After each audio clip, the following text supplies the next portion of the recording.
찬송가 270장 우리가 지금은 나그네 되어도 같이 한번 찬송 부르겠습니다. 우리가 지금은 나그네 되어도 화려한 천국에 모자나 가리니 이 세상 있을 때 주 예수 위하여 우리가 힘써 일하세. 주 내게 부탁하시니 천사도 흠모하겠네.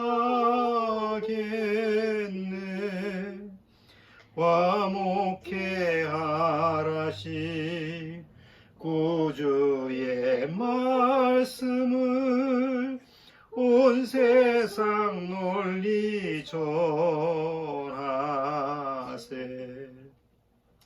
주 예수 말씀이 온 세상 만민들 흉악한 죄에서 떠나라 하시니 이 말씀 듣고서 새 생명 얻어라.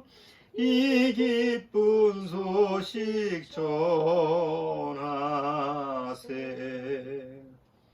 주 내게 부탁하시니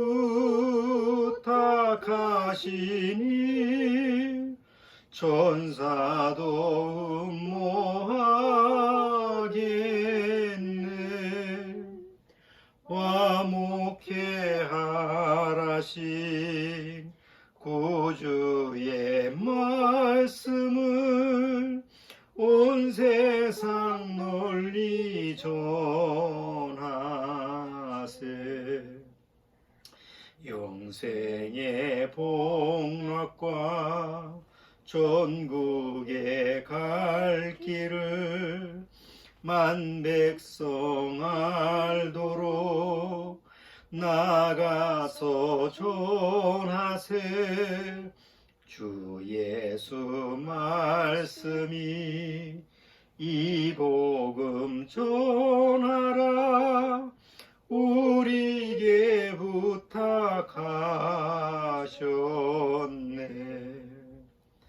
주 내게 부탁하시니 천사도 흠모하겠네. 화목해 하라신 구주의 말씀을 온 세상 널리 전하세.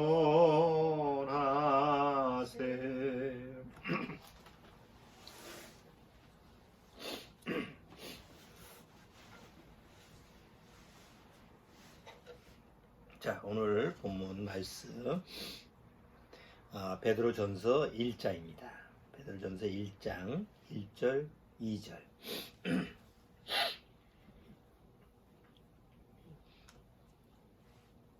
자, 베드로전서 1장 1절 2절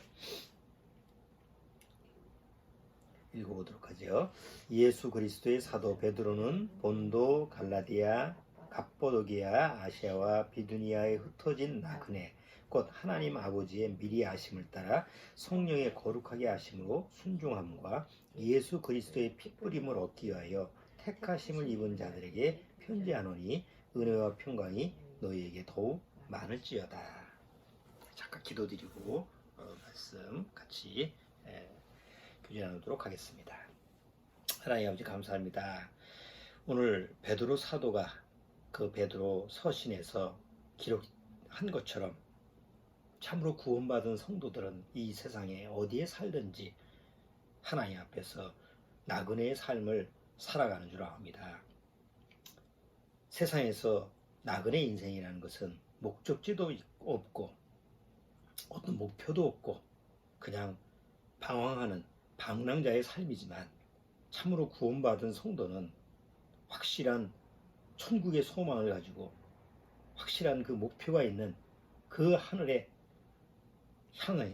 향해서 걸어가는 그러한 삶의 모습이 성경에서 말하는 나그네의 삶이 되는 줄 압니다.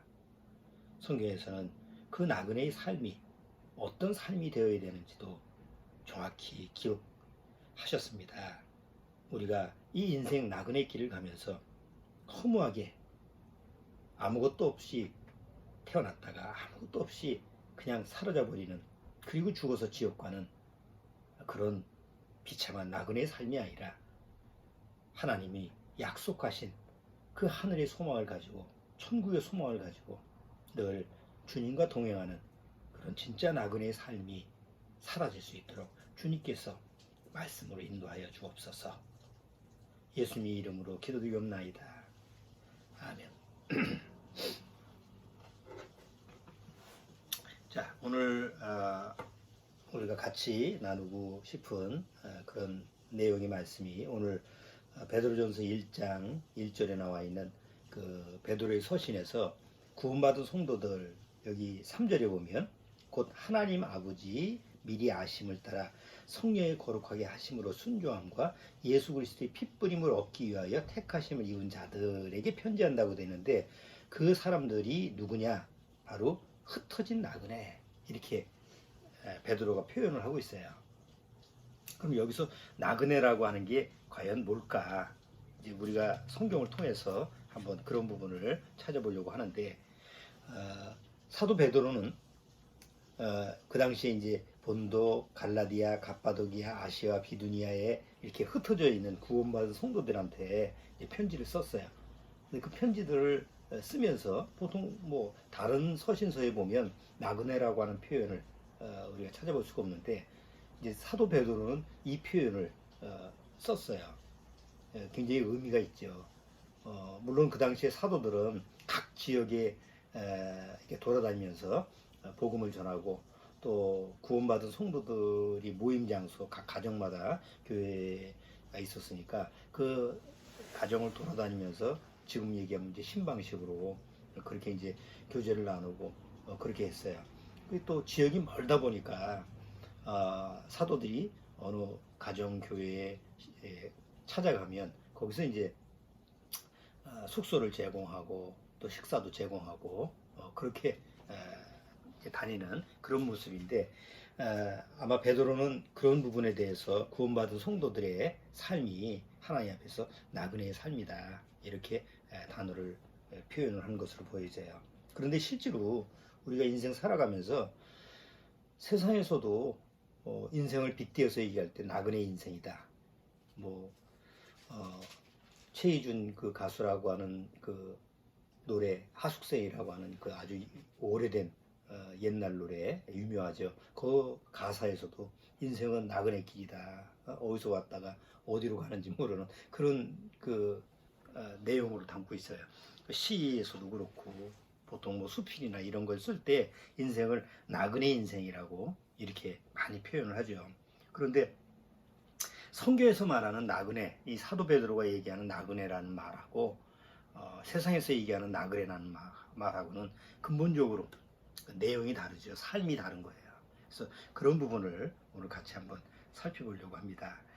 일단 나그네 길, 보통 세상에서 나그네 길 이런 그 시적 표현을 많이 쓰는데, 과연 나그네 길이라는 게 뭘까? 우리가 이 세상을 이렇게 살아가다 보면 계획을 세우죠.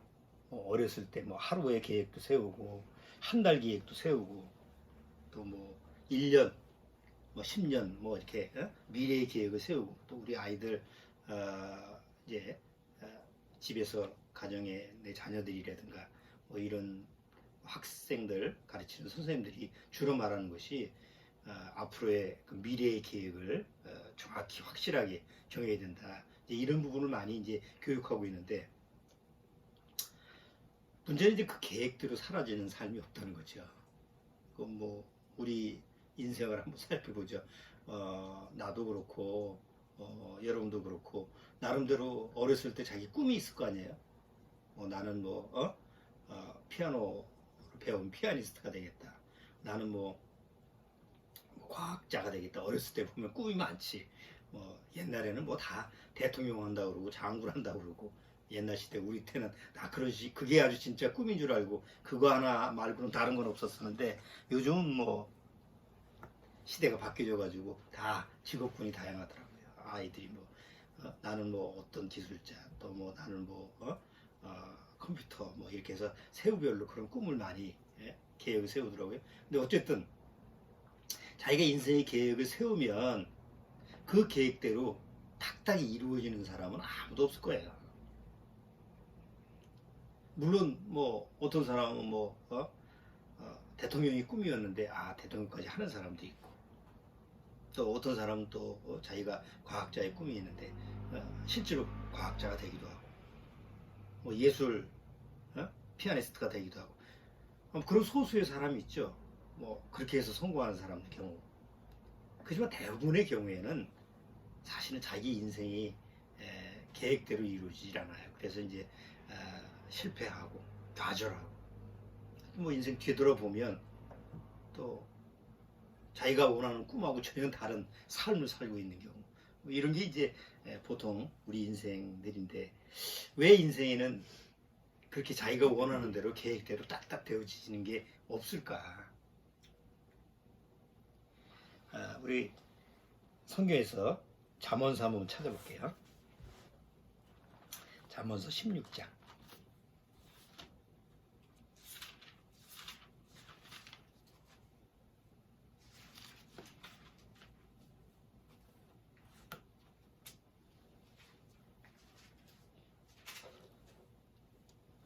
잠언서 16장 9절.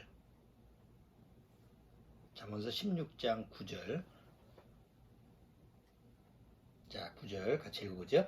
사람이 마음으로 자기의 길을 계획할지라도 그 걸음을 인도하는 자는 여호와시니라. 이 잠언서에 보면 사람이 마음으로 자기의 길을 다 계획해요. 난 이걸 해야지. 나는 뭐 한 달 뒤에 이걸 해야지. 10년 뒤에 이걸 해야지. 물론 그 계획이 나쁜 건 아니에요. 그런데 특히 그 하나님 앞에서 특히 구원받은 성도들 그 구원받은 성도들의 삶의 모습을 보면 아무리 계획을 내가 세운다 할지라도 그 걸음을 인도하시는 분은 하나님이다라는 것을 깨닫게 되죠. 우리가 이제 뭐 저도 마찬가지예요. 제가 뭐 목사가 될 거라고 하는 것은 뭐 상상할 수가 없었고 그렇게 한 번도 생각해 본 적이 없었던 이런 그 일이었어요. 그러다가 이제 뭐 처음에는 뭐 나도 나름대로 무슨 꿈이 있었고 나름대로 뭐 목표가 있고 그렇죠. 물론 수시로 바뀌지. 매일 수시로 바뀌는데 어느 날 내가 구원의 복음을 접하고 또 그 구원의 기쁨을 누렸을 때만 해도 나는 뭐 구원받았으니까 내가 목회자가 돼야 된다. 뭐 이런 생각을 전혀 하질 않았어요. 그런 생각도 뭐 할 수도 없었고 다만 구원받았다라는 그 기쁨 또 그 당시에 정말 하나님의 그 은혜가 거듭남이라는 게 무엇이냐라고 하는 것을 말씀을 통해서 깨닫고 그걸 누리는 것이 그게 다였는데 이제 시간이 지나가면서 교회에서 좀 목회자의 길을 가면 어떻겠느냐 이런 부분으로 추천이 들어왔죠. 그 당시만 해도 나는 그게 싫었고 또 난 내 앞에 삶의 목표가 있었는데 내가 굳이 뭐 구원 받았다고 해서 목회의 길로 갈 필요가 있겠느냐. 그래서 이제 처음에는 강하게 이제 거절을 하고 나는 뭐 안 하겠습니다. 못 하겠습니다. 뭐 안 하겠습니다라는 것보다 못 하겠습니다. 이렇게 이제 했어요. 그러다가 한 1년 정도의 여백이 있고 공백이 있는 그 기간 동안에 많이 이제 갈등이 있었고 과연 하나님의 뜻이라면 뭐 거기에 따라가야 되는 것이 바로 그게 하나님 앞에서 올바른 모습이다, 올바른 순종의 모습이다. 그래서 결국은 이제 목회자의 길로 들어서겠습니다. 그러니까 물론 그렇다고 해서 내가 목회자가 됐다고 해서 내가 마음속에서 내가 괜히 됐나 이런 생각은 없었어요. 이게 하나님의 뜻이라고 한다면 그 길이 어떤 길이라도 내가 감수해야 된다. 뭐 이런 마음의 자세로 시작을 했어요. 그리고 이제 목회자의 길로 들어서 신학을 하고 뭐 이렇게 이제 여러 가지 과정을 통해서 했을 때 처음에는 나름대로 이양 목회자의 길을 가니까 목회자의 그 목표를 정해놨으니까 앞으로 목회를 할 때는 이래야 되겠다. 나는 이런 목회를 해야 되겠다. 또 이렇게 교회가 차려졌으면 좋겠다. 이런 나 나름대로의 꿈이 많았어요. 그리고 이제 한 40년 지금 뭐 세월이 흘러오면서 그럼 내가 처음에 구원 받고 나서 정말 하나님 앞에서 목회자의 그런 길을 가겠다라고 했을 때 내가 원하는 그 목회자의 길이 가졌을까? 그건 절대 아니죠. 내가 상상하지도 못한, 내가 정말 생각해보지도 못한 그런 삶의, 목회자의 삶의 여정을 내가 걸어오고 겪게 되었어요. 그러니까 이건 내 개인적인 경험적인 삶이지만 또 구원받은 성도라고 한다면 다 나름대로 지나가 보면 지나온 그 삶의 그 흔적, 내 발자취를 쭉 보면 내가 원하고 내가 계획했던 이런 삶이 과연 이루어지느냐? 그게 아니다. 그리고 결국 뒤돌아보면 하나님이 이렇게 저렇게 이끌어 가셨구나, 이렇게 인도하셨구나. 또 그 인도하시면은 하나님의 뜻이 그 안에 담겨져 있구나라고 하는 것을 발견할 수가 있는 거죠. 그래서 잠언서를 보면 오늘 여기 16장 9절에 사람이 마음으로 자기의 길을 계획할지라도 무수한 계획을 많이 세운다고 해도 구원을 받고 나서도 무수한 계획을 세운다고 하더라도 그것이 내 생각대로 내 계획대로 이루어지는 것은 없다는 거예요. 결국 나중에 하나님의 인도하심이 있었다라는 것을 꼭 발견하게 되죠. 왜? 정말 구원받은 사람이라고 한다면 그 걸음을 인도하시는 분이 하나님이기 때문에. 그런데 만약에 세상에서 내가 원하는 길, 구원을 받았는데도 불구하고 내가 원하는 대로, 내가 생각하는 대로 계획이 착착착착 그렇게 이루어졌다고 한다면 그건 한번 생각해 봐야 될 거예요. 그게 과연 하나님의 인도하심이 있는지. 물론 하나님의 뜻과 내 계획이 뭐 100% 일치가 된다고 한다면 내가 원하는 계획이 100% 그대로 성취가 될 수 있죠. 그렇지만 우리는 하나님의 뜻을 그렇게 알 수가 없잖아요. 내가 왼쪽으로 간다고 했을 때 이것이 하나님이 원하시는 것이 아닐 수도 있고 내가 또 이것을 하려고 하는데 그게 하나님의 뜻이 아닐 수도 있는 경우가 많죠. 우리 사도행전을 보면 사도 바울도 마찬가지예요. 사도 바울이 그 아시아 쪽으로 복음을 전하려고 그렇게 애를 썼는데 성령님이 막는다라고 하는 것을 기록을 해놨어요. 사도 바울의 의도는 계획은 나중에 이제 서바나라고 하는 것은 지금 스페인이죠. 스페인까지 복음을 전하려고 계획을 세웠는데 선한 계획 아닙니까? 내가 그 스페인까지 가서 복음을 전하겠다라는 목표와 계획을 세웠는데 성령님 하나님의 뜻은 아니다. 너는 그쪽으로 가는 게 내 뜻이 아니다. 결국은 가지 못하고 로마로 가게 되지 않습니까?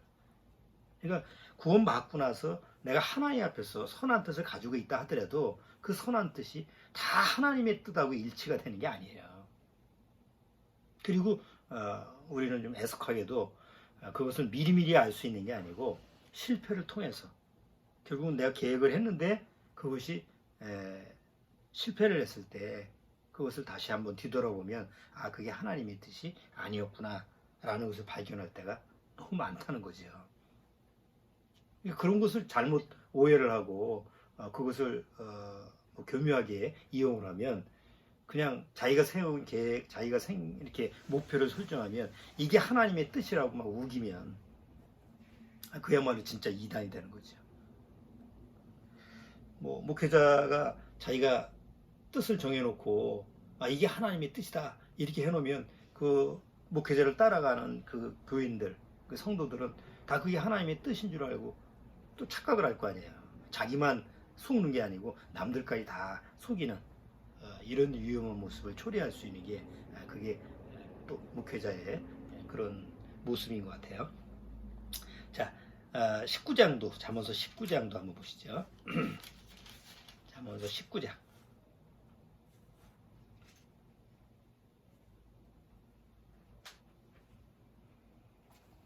잠언서 19장 21절. 잠언서 19장 21절. 또 같이 읽어보죠. 사람의 마음에는 많은 계획이 있어도 오직 여호와의 뜻이 완전히 서리라. 그래서 우리가 성경을 통해서 성경을 창세기서부터 요한계시록까지 이렇게 쭉 반복해서 읽어보면 일관성 있는 그런 아주 귀중한 보물 같은 말씀의 원리가 있어요. 그게 뭐냐면 성경에 나와 있는 모든 그 인물들이 다 실패를 합니다. 아담과 하와 때서부터 이제 쭉 마지막 때까지 보면 수많은 이 성경의 이 이야기 속에 주인공들이 나오는데 그들이 다 하나님을 믿고 하나님의 인도하심을 받음에도 불구하고 다 실패를 해요. 그러니까 사람이 실패를 하면 그럼 하나님의 계획도 실패를 해야 되는데 성경의 전체적인 내용을 보면 사람이 실패를 하는데도 불구하고 하나님은 절대 실패하지 않으시는 이런 모습을 우리가 보게 돼요. 그래서 성경을 통해서 비록 우리가 연약하고 불완전하고 온전치 못하고 늘 실패를 하고 실수를 하고 또 하나님 앞에서 또 하나님의 일을 그르쳐놔도 결국은 하나님은 그것을 다시 바로 세우고 하나님이 원래 계획하셨던 그 원래 목표, 원래 계획이 하나도 차질 없이 그대로 이루어진다라고 하는 것을 우리가 역사를 통해서 발견할 수가 있는 거예요. 그 중에 대표적인 예가 이스라엘 민족입니다. 하나님 앞에서 하나님의 선택받은 민족인데 철저하게 실패한 민족이 바로 이스라엘 아니에요? 성경의 역사에서 이스라엘 역사가 뭘 가르쳐주죠? 하나님이 이스라엘 민족한테 원하시는 목적이 있어요. 이스라엘 민족을 선택해서 너희는 내 영광을 나타내라. 하나님의 영광을 만천하에 나타내라. 이렇게 해서 이스라엘 민족을 택했는데 이스라엘 민족이 철저하게 하나님의 이름을 욕되게 하고 하나님의 영광을 먹칠하고 이런 민족이 이스라엘 민족이었어요. 결과론적으로 어떻게 됐죠? 이스라엘 민족이 실패를 하고 나라도 없어지고 2000년 동안 방황하고 역사를 통해서 나치에 700만 명의 학살을 당하고 그런 고통을 당하잖아요. 이 지구상에 이스라엘 민족이라고 하는 존재 자체가 2000년 동안 없어지고 사람들의 기억에 사라지는 그런 나라였는데 성경에서는 뭐라고 예언되어 있었어요? 그런 시체 같은 그 흩어진 뼈다귀들이 에스겔서 37장에 보면 다시 뼈다귀가 살아나서 탁 맞춰주고 거기에 생기가 들어가서 온전하게 살아날 수 있는 그런 예언이 기록된 것처럼 이스라엘이 다시 자기 나라로 돌아와서 지금 이스라엘이라는 나라가 번영을 하고 세계에서도 가장 군사력이 강하고 우리나라의 서울하고 경기도만한 땅덩이밖에 없는데도 불구하고 주변에 누가 이스라엘을 공격하면 가차없이 보복을 해도 뭐라고 할 수 없는 그런 경제력, 군사력, 정치력 이런 것을 가지고 있는 나라가 되잖아요. 그게 이스라엘 민족이 잘해서 그런 것이 아니라 하나님의 계획이 하나님의 그 선하신 뜻이 있었기 때문에 바로 그게 가능한 거죠. 그걸 개인 인생에다가 한번 적용을 해보는 거예요. 아무리 내가 하나님 앞에서 구원받고 내가 하나님의 백성이 되어서 이제 하나님의 사람으로 살아가는데 여전히 나는 육신이 있기 때문에 실패하고 좌절하고 또 하나님 앞에서 이거 쓸모없는 그런 존재 같기도 하고 이런 식으로 우리가 하나님 앞에서 실패를 했다 하더라도 그것이 하나님이 실패하는 것이 아니라는 거죠. 그러니까 하나님은 온전히 하나님의 뜻을 세우신다라고 하는 그런 말씀을 우리가 성경을 통해서 보면 결국 하나님의 온전하심에 대해서 다시 한번 우리가 신뢰하고 믿을 수가 있는 거예요. 21절 19장 21절 다시 한번 제가 읽어볼게요. 사람의 마음에는 많은 계획이 있어도 오직 오직 오직 사람이 이 계획 제 계획 뭐 수많은 계획을 세워도 오직 하나님의 뜻만 완전히 쓴다.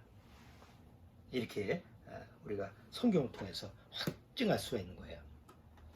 자, 나그네 인생이라고 표현하는데 나그네 길은 뭐 우리가 구원받고 나서 구원받은 나그네의 길은 아무리 내가 실수하고 좌절하고 실패했다 해도 하나님의 뜻이 온전히 설 수 있는 하나님의 인도하심이 있다라는 것을 우리가 발견할 수가 있고, 또 하나 이제 나그네 인생이라고 그러죠. 우리 인생을 인생이 태어나서 죽을 때까지 뭐 오래 살아봐야 100년 남지 이렇게 오래 사는데 보통 인생들이 살아가면서 사실 아무것도 없어요. 제가 한번 생각해 보는 거예요.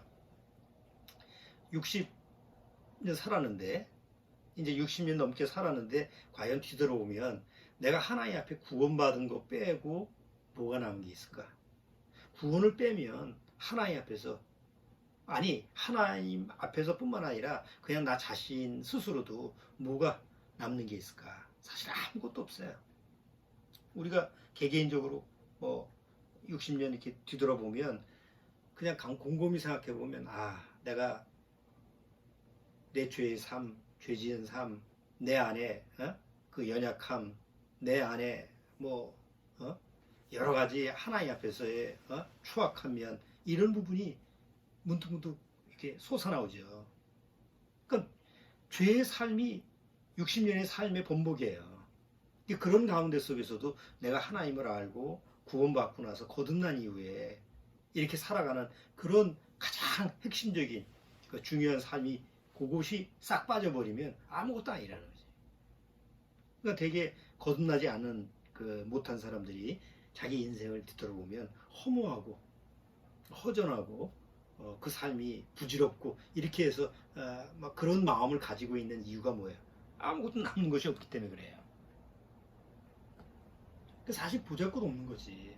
그런데 살아갈 때는 뭐 그렇다고 보잘것없는 삶이니까 뭐 죽자 하진 않잖아요. 어떻게든지 뭐 하루하루 살아가려고 애쓰는 게 보통 인생살이니까. 그런데 제가 이제 이렇게 어디 여행을 가거나 아니면 이렇게 돌아다녀 보면 우리나라도 그렇고 구석구석 안 사는 곳이 없더라고. 사람 우리나라는 땅덩어리가 적으니까 어디 산속 구석구석 봐도 텔레비전에 그런 게 나오죠. 어디 구석에 보면 거기 산속에다가 집 하나 짓고 혼자 사는 사람도 있고, 어디 섬에 가봐도 그냥 혼자 사는 사람도 있고, 그러니까 어디 구석구석 가도 사람 사는 데가 다 있어요. 그러면 제가 문득 이런 생각을 해봐요.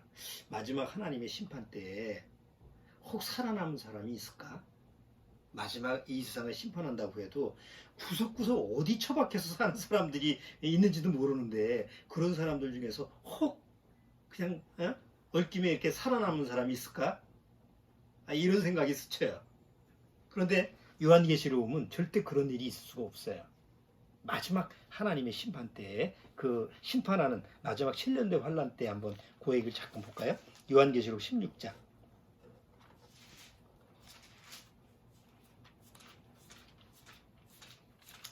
요한계시록 16장.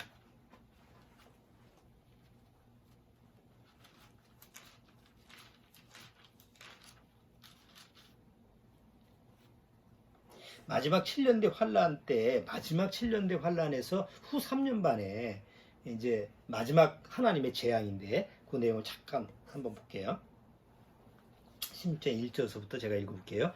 또 내가 들으니 성전에서 큰 음성이 나서 7 천사에게 말하되 너희는 가서 하나님의 진노의 7 대접을 땅에 쏟으라 하더라. 첫째가 가서 그 대접을 땅에 쏟으며 악하고 독한 헌대가 짐승의 표를 받은 사람들과 그 우상에게 경배하는 자들에게 나더라. 뭐가 난다고 그래요? 악하고 독한 헌대가, 이거 몸에서 뭐 종기 같은 게 나는 거예요. 그러니까 내가 어디 구석에 있어도 뭐 어느 섬 속에서 혼자 살고 어디 산속 깊은 곳에 살아도 자기 몸에서 병이 일어나는 것을 어떻게 막을 수 있냐고. 이거는 뭐 그래 하나님이 심판을 하실 때 여기 도심지에 있는 요 인구가 많은 서울 지역에만 여기 이렇게 하겠다. 아니면 저 미국 LA만 그렇게 하겠다. 아니면 뭐 어디 모스크바 이런 게 아니잖아요. 여기는 사람이 있는 곳이라고 한다면 어디든지. 옛날 그 이집트의 모세가 이스라엘 민족을 애굽에서 건져냈을 때 10가지 재앙을 내리잖아요. 그럼 10가지 재앙 내리는 중에 여러 가지 재앙이 있는데 그게 온몸에 이제 막 종기가 나고 몸에 이제 악창이 나는 이런 하나님의 재앙이 일어날 때 애굽에 있는 모든 사람들한테는 그것이 왕서부터 뭐 종들까지 다 영향을 받아요. 근데 고센 지방에 있는 이스라엘 민족한테는 전혀 피해가 없죠. 아니, 똑같은 장소에 있어도 하나님이 정하신 그런 보호받는 대상하고 보호받지 못한 대상하고 전혀 다르게 적용되는 거예요. 그럼 여기서 일곱 대접 중에 첫 번째 대접, 진노의 대접이 쏟아졌을 때 모든 사람이 몸에 악하고 독한 그런 종기 같은 그런 것이 났을 때 내가 어디에 있다고 해서 나는 예외다 이렇게 할 수 있는 사람이 아무도 없다는 거지. 또 둘째가 3절 둘째가 그 대접을 바다에 쏟음에 바다가 곧 죽은 자의 피같이 되니 바다 가운데 모든 생물이 죽더라. 바다 가운데 생물까지 다 죽게 되는. 셋째가 그 대접을 강과 물 근원에 쏟음에 피가 되더라. 아니 물을 마시려면 그 강이나 뭐 어디 샘이나 이렇게 해야 되는데 다 그게 피가 된다고 생각해 보세요. 또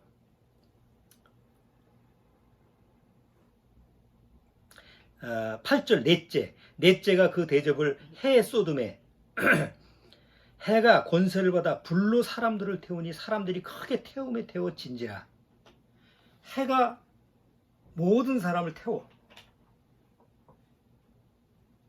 우리가 여름 같은 때는 지금 뭐 온도가 1도 2도 올라가지고 올 여름도 뭐 저 유럽이나 이런 데서는 산불이 막 일어나오잖아요. 해가 너무 태양열이 강렬해서 모스크바 그 소련에도. 그러면 그 태양이 더 강하게 막 쏟아부을 때 불로 사람들을 태운다고 하니까 뭐 어디 간들 그 영향을 안 받겠어요. 또 다섯째가 10절에 또 다섯째가 그 대접을 짐승의 보좌에 쏟으니 그 나라가 곧 어두워지며 사람들이 아파서 자기 혀를 깨물고 아픈 것과 종기로 인하여 하늘의 하나님을 회방하고 저희 행위를 회개치 아니하더라. 그러니까 여기 마지막 하나님의 진노의 7 대접이 막 하나님의 진노가 쏟아졌을 때 이 지상에 남아있는 사람들한테는 누구한테나 다 적용되는 이런 재앙이 되는 거예요. 뭐 지금 상상할 수가 없지. 그러니까 이런 말씀이 있으니까 뭐 어디 이렇게 멀리 가서 이제 여행 가서 어디 섬에나 아니면 어디 촌 구석에 갔는데 거기 사람이 산다. 이런 사람들도 어떻게 하냐면 불쌍한 거예요. 그렇잖아요. 하나님의 진노의 잔에 예외가 없으니까. 그러면 우리 나그네 인생이라는 거 한번 생각해 보세요. 하나님을 모르고 이 세상에 왔다가 그냥 떠나버리면 뭐 빈손으로 왔다가 빈손으로 가는 거예요. 흔히 세상에서 말하는 것처럼. 아무것도 없는 거예요. 그러니까 하나님을 알고 하나님의 말씀 성경을 통해서 살아계신 하나님을 깨닫고 하나님의 그 구원의 은혜를 받고 정말 하나님의 앞에서 그 거듭나서 하나님의 백성이 된다고 한다면 이 세상을 어떻게 살았든 그거 하나 남죠.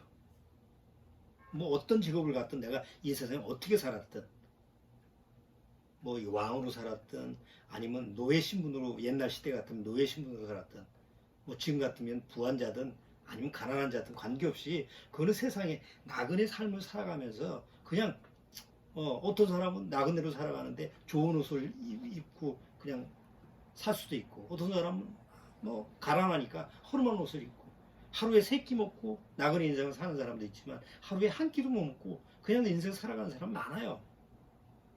그러니까 이 세상에 살아가는 환경이나 여건이나 이런 거는 다 각자 개인적으로 다 다르지만 구원 하나 받으면, 하나님 앞에서 구원의 선물을 받으면, 그거는 이 세상에서 어떻게 살아느냐라고 하는 것은 그거는 의미가 없다는 거죠. 왜? 어느 날 하나님의 마지막 심판 때 하나님의 진노의 재앙이 왔을 때는 누구도 예외가 될 수가 없기 때문에.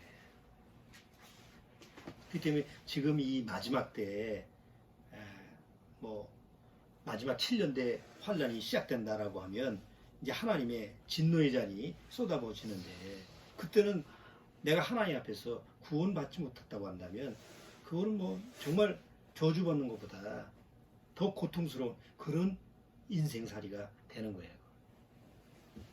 정말 의미가 없는 그런 삶이 되기 때문에 꼭 구원을 받아야 돼. 다른 건 둘째쳤고 꼭 뭐 애고 어른이고 할 것 없이 구원 받아야만이 하나님 앞에서 올바른 그런 지혜의 삶이 되는 거예요.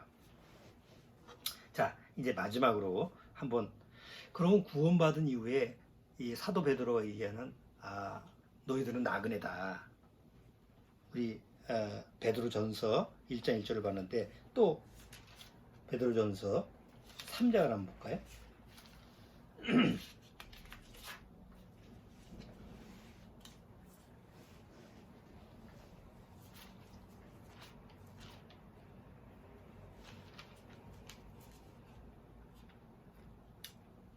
아, 2장, 베드로전서 2장 11절, 2장 11절 같이 읽어보죠. 사랑하는 자들아, 나그네와 행인 같은 너희를 권하노니. 그러면 성경에서는 구원받은 성도들, 그러니까 하나님 앞에서 이 세상을 나그네로 살아가는, 진짜 나그네로 살아가는 그런 삶이 이제 어떤 삶이냐, 하나님 앞에서 나그네 성도로 살아가는 삶이, 그냥 이 세상에 얘기하는 그런 나그네 인생 말고 빈손으로 왔다가 빈손으로 가는 허무한 인생 말고, 정말 하나님이 말씀하시는 그런 그 하나님의 그 살아있는 말씀을 가지고 살아가는 그런 나그네 같은 그런 삶은 어떤 삶이냐, 여기 사도 베드로가 정확히 말씀을 기록하고 있어요. 자, 여기 한번 보죠.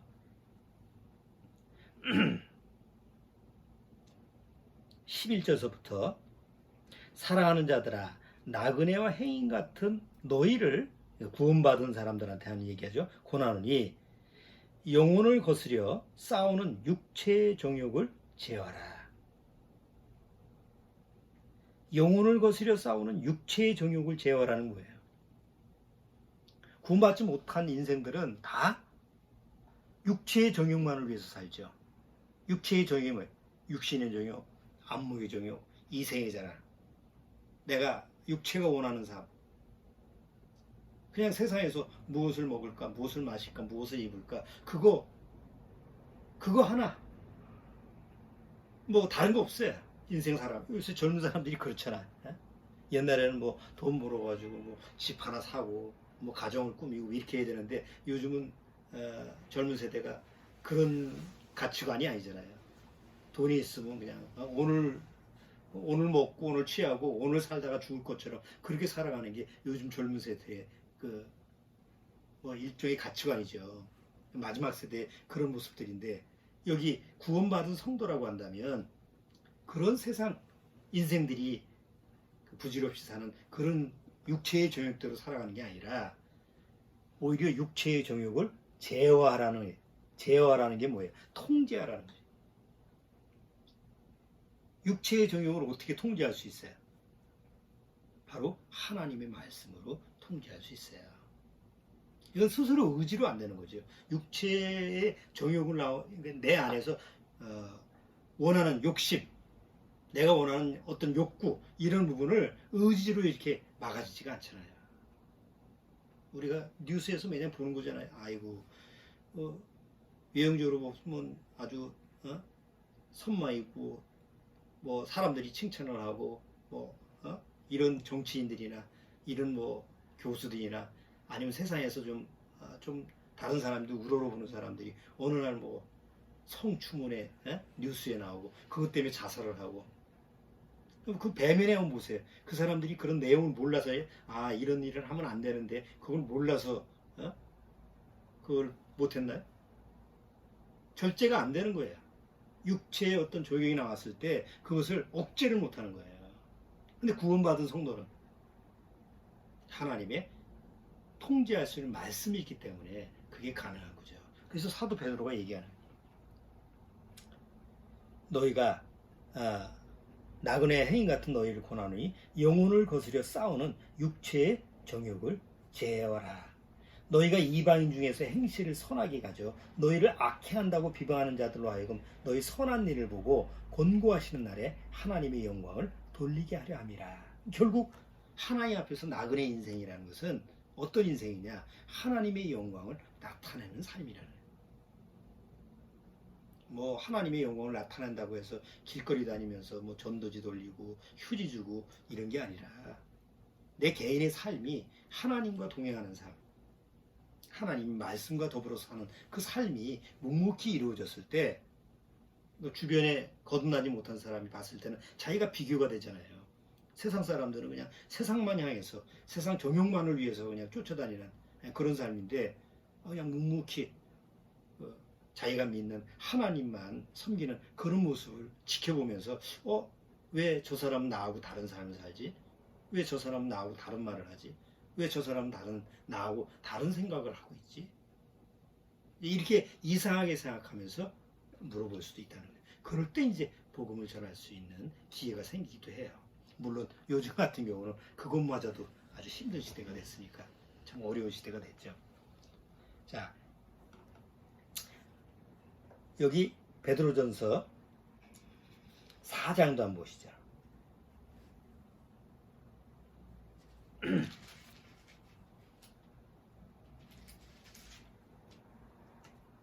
자, 4장 1절 한번 보세요. 베드로전서 4장 1절. 그리스도께서 이미 육체의 고난을 받으셨으니 너도 같은 마음으로 갑옷을 삼으라. 이는 육체의 고난을 받은 자가 죄를 그쳤음이니 그 후로는 다시 사람의 정욕을 쫓지 않고 오직 하나님의 뜻을 쫓아 육체의 남은 때를 살게 하려 함이라. 구원받은 이후에 나그네 삶이라고 하는 것은 그러니까 이 세상에 나그네 인생 살아가는 것처럼 그냥 내가 뭐 한 100년도 못 사는데 이 세상 살 동안에 그냥 내가 취할 수 있는 건 다 취해야지. 내가 원하는 건 다 내가 가져야지. 이런 식으로 세상을 쫓아가는 것이 아니라 예수님이 십자가에서 육체의 고난을 받으시고 그 하나님 앞에서 육체를 마친 것처럼 육체의 고난을 받은 자가 죄를 그쳤음이니 그 후로는 다시 사람의 정욕을 쫓지 않고 오직 하나님의 뜻을 쫓아 육체의 남은 때를 살게 하는 거예요. 그럼 하나님의 뜻이 어디예요? 하나님의 뜻은 하나님의 말씀을 동의하는, 하나님의 말씀과 동의하는 삶이죠. 하나님의 말씀과 순종하는, 하나님 말씀에 순종하고 하나님 말씀을 쫓는 삶이에요. 자, 그렇게 됐을 때 어떤 현상이 벌어지냐면 3절. 너희가 음란과 정욕과 술 취함과 방탕과 연락과 무법한 우상 숭배를 하여 이방인의 뜻을 쫓아 행한 것이 지나간 때가 족하도다. 이러므로 너희가 저희와 함께 그런 극한 방탕에 다름질하지 아니하는 것을 저희가 이상히 여겨 비방하나 저희가 산자와 죽은 자를 하기를 예비하신 자에게 직고하리라. 여기 옛날에는 구원받기 전에는 나도 세상에서 그렇게 살았다. 친구들하고 같이 어울려서 친구들과 같이 같이 세상을 쫓아가면서 이렇게 살아가는데 어느 날 구원받고 보니까 그렇게 어울릴 수가 없어요. 어울려지지가 않아. 일단 재미가 없고 옛날 친구들하고 모이면 술 같이 먹으면서 이 얘기 저 얘기하고 음란 패설 잡담 그렇게 하면서 하루 지나가는 게 그게 재미잖아요. 아무 시간 의미도 없으면서도 그게 같이 어울리는 게 재미였는데 어느 날 구원받고 나서 같이 친구들끼리 모임에 나갔는데 이 얘기가 재미가 없어. 그 옛날에는 그렇게 재밌던 그 시간이 밤새도록 같이 그냥 히덕거리고 놀던 그런 시간이 구원받고 나서는 재미가 없는 거예요. 그러니까 서서히 그러니까 일부러 난 받은 사람이니까 이렇게 같이 어울리지 않을 거야. 이런 게 아니고 구원을 받았어도 옛날 그 방식이 있으니까 그냥 친구들하고 같이 만나면 또 이렇게 어울리게 되는데, 구원 받은 이후에는 같이 어울려도 재미가 없는 거예요. 옛날처럼 그런 재미가 없어. 그럼 재미가 없는데 거기 있게 돼요. 그러니까 서서히 거리감이 되고 안 만나게 되고, 그러니까 이제 친구가 떨어지게 되고, 그럼 뭐 혼자 외롭게 지내는 게 아니죠. 구원받은 또 성도들끼리 같이 사귀면서 또 전혀 다른 차원의 삶이 사라지게 되는 거죠. 그래서 그렇게 되면 옛날에 같은 나하고 같이 어울렸던 사람들, 친구들이 뭐라고 그래, 나를.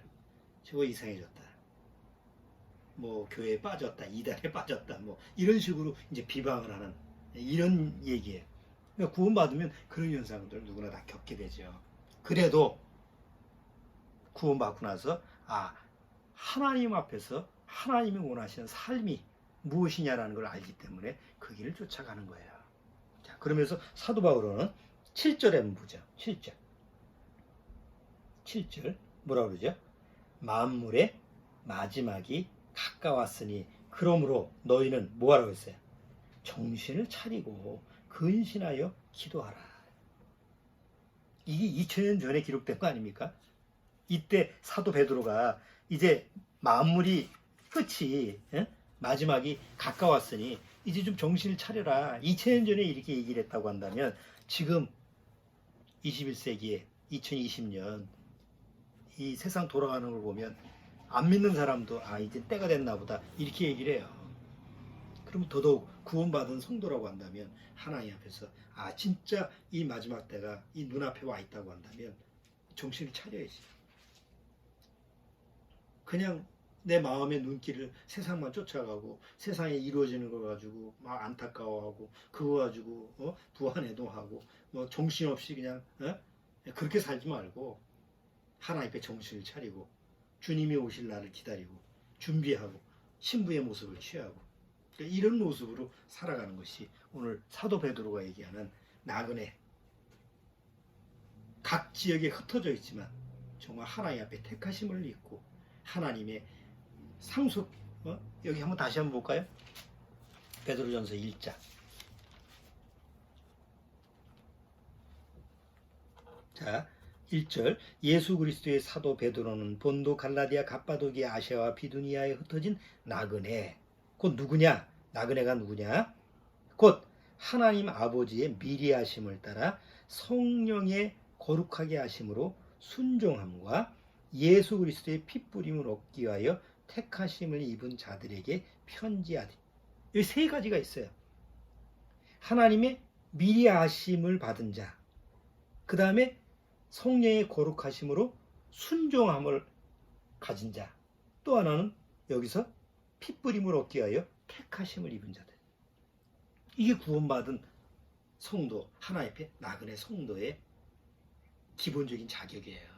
과연 나는 정말 그리스도 안에서 하나님의 미리 아심을 따라서, 에베소서 1장에 나와 있죠. 창세전에 하나님은 너희를 미리 아셔서 미리 아심으로 택했다고 나오죠.